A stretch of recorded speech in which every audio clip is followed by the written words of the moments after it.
बार बार vomiting होना ये किसी भी पर्सन के लिए काफ़ी ट्रबलसम होता है और उसके साथ साथ सोशली भी काफ़ी डिस्टर्बिंग हो जाता है।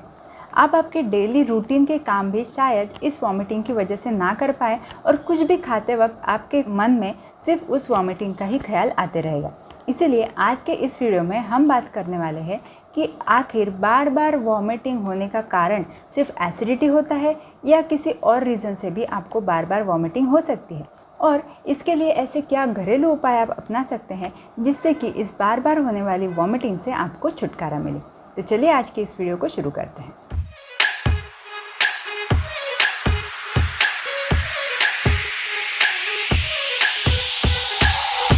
नमस्कार, स्वागत है आपका पत्थर लाइफ केयर में और मैं हूँ डॉक्टर सोनल।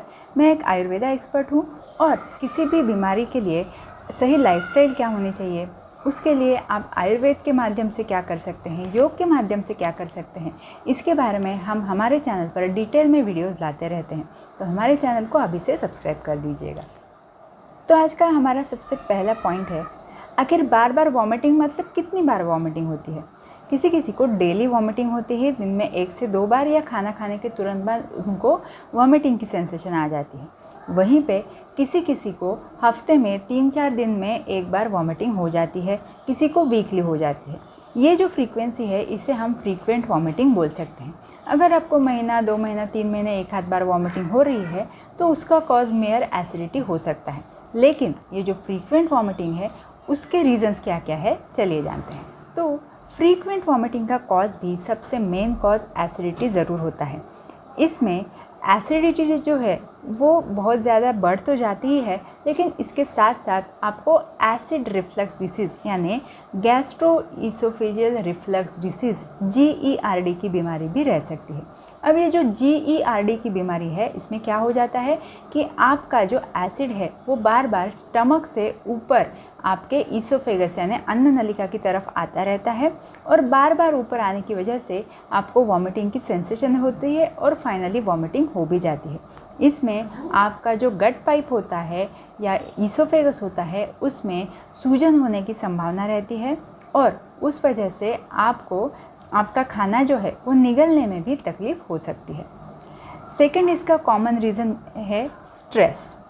बहुत ज़्यादा स्ट्रेस होने की वजह से सीधा आपकी एसिडिटी तो बढ़ती ही है, उसके अलावा वेगस नर्व जो है वो भी स्टिमुलेट हो जाती है और वो स्टिमुलेट करते हैं आपकी वॉमिटिंग रिफ्लक्स को और उसकी वजह से आपको वॉमिटिंग हो सकती है।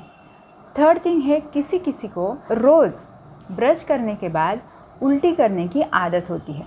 तो इस वजह से क्या होता है, उनका ईसोफेगस का जो निचला हिस्सा है, निचला एंड जो है वो प्रॉपर बंद नहीं हो पाता और एसिड रिफ्लक्स डिसीज़ उनको शुरू हो जाता है और उसकी वजह से भी डेली वॉमिटिंग हो सकती है। तो इसीलिए अगर आपको ये आदत है कि रोज़ ब्रश करने के बाद आप आपकी ज़बान का पिछला हिस्सा दबा के वॉमिटिंग इंड्यूस करते हो तो वो जितना हो सके आप कम कीजिए। उसके बाद नेक्स्ट पॉइंट पे चलते हैं जो कि है एंग्जाइटी। जैसे स्ट्रेस हो गया वैसे एंग्जाइटी भी है और उसकी वजह से भी बार बार वॉमिटिंग हो सकती है। कुछ मेटाबॉलिक डिसऑर्डर्स रहते हैं जैसे कि यूरेमिया, जिसमें किडनी का फंक्शन कम हो जाता है, लीवर का फंक्शन भी कम होने की वजह से बार बार उल्टी होने की संभावना बनी रहती है और ये उल्टी आपको बाकी के सिम्टम्स के साथ रहेगी। उसमें आपको सिस्टेमिक सिम्टम जैसे कि शरीर के ऊपर सूजन आना, यूरिन कम होना, ऐसे सिम्टम्स भी आपको दिखाई देंगे।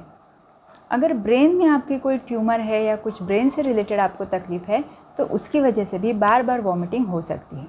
माइग्रेन ये बार बार वॉमिटिंग होने का एक बहुत ही इम्पॉर्टेंट रीज़न है।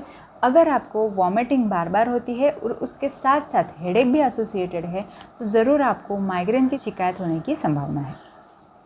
पाइलोरिक स्टेनोसिस नाम का एक डिसीज़ होता है जिसमें कि आपका स्टमक जो है उसका निचला हिस्सा जितना चाहिए उतना खुल नहीं पाता है। तो उस वजह से क्या हो जाता है, आपने पेट में खाना तो डाल लिया लेकिन वो आगे इंटेस्टाइन्स की तरफ जा नहीं पा रहा है क्योंकि आगे उसको थोड़ा सा ऑब्स्ट्रक्शन है, उसका रास्ता थोड़ा सा नैरो हो गया है। हाँ, आपका स्टमक जो है वो फूड को आगे पुश कर रहा है, आगे रास्ता नैरो है, वो खाना आगे नहीं जा पा रहा है और फिर आपको ज़ोर से उल्टी हो जाती है।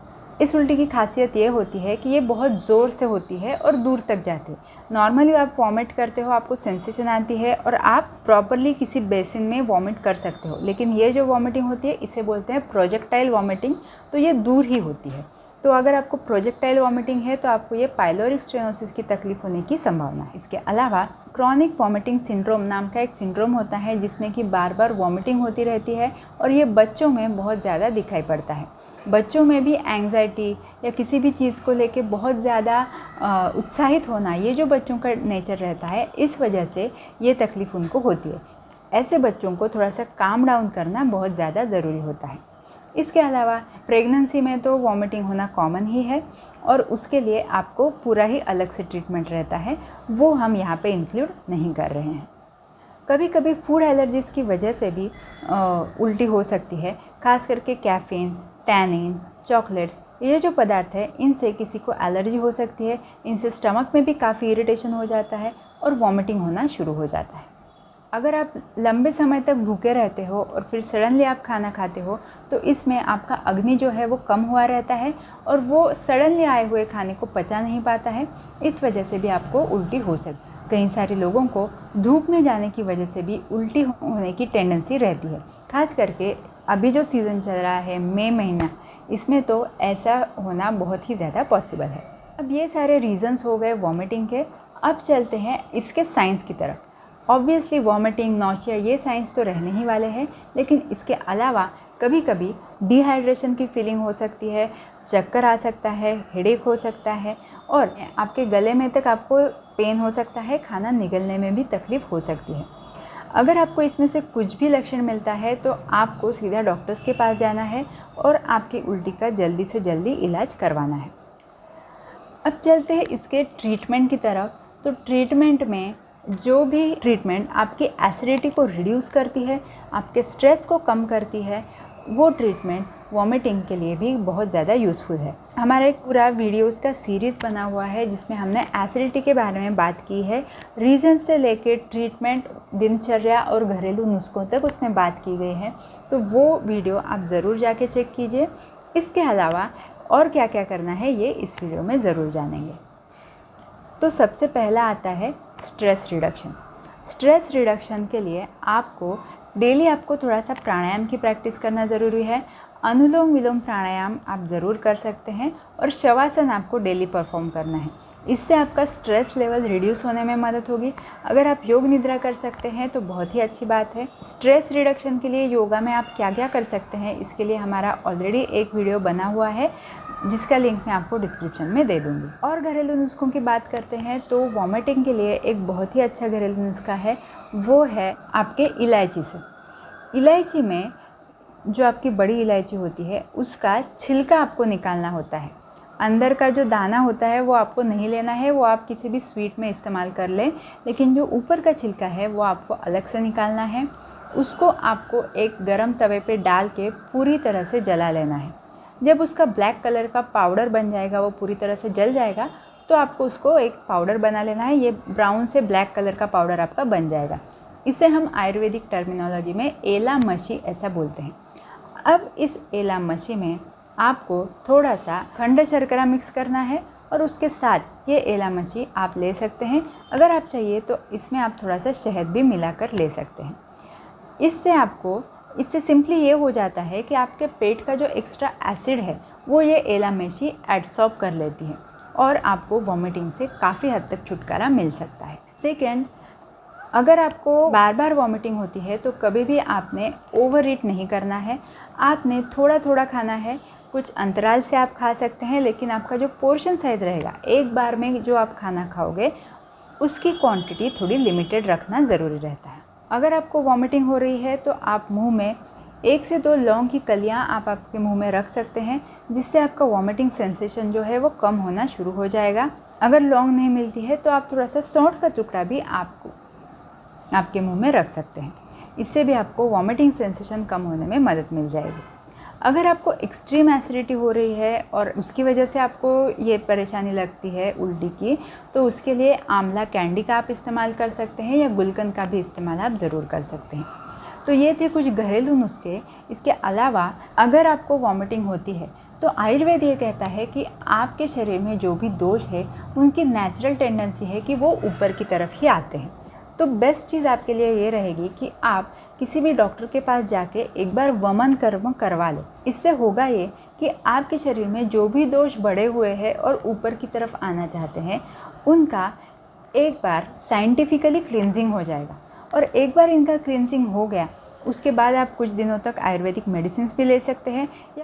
यह आपके दोषों के ऊपर डिपेंड करता है। अगर आपके दोष कम है तो विदाउट मेडिसिन भी उसके बाद ये जो वॉमिटिंग की परेशानी है ये आपकी अपने आप कम होना शुरू हो जाएगा। कभी भी खाना खाने के बाद आपको तुरंत लाई डाउन नहीं करना है या आगे झुकने वाला भी कोई प्रोसीजर आपको नहीं करना है।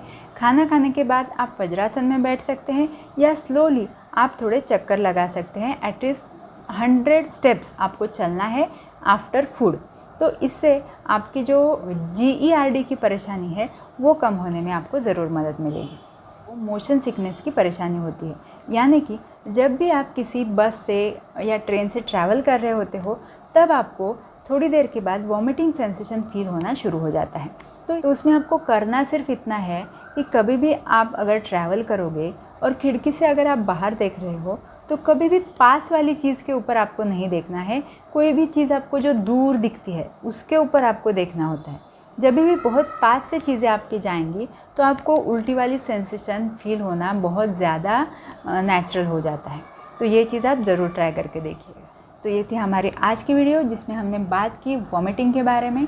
अगर वीडियो आपको अच्छी लगती है तो ज़रूर वीडियो को लाइक कर दीजिएगा और चैनल को सब्सक्राइब करना ना भूलिएगा। Thank you so much.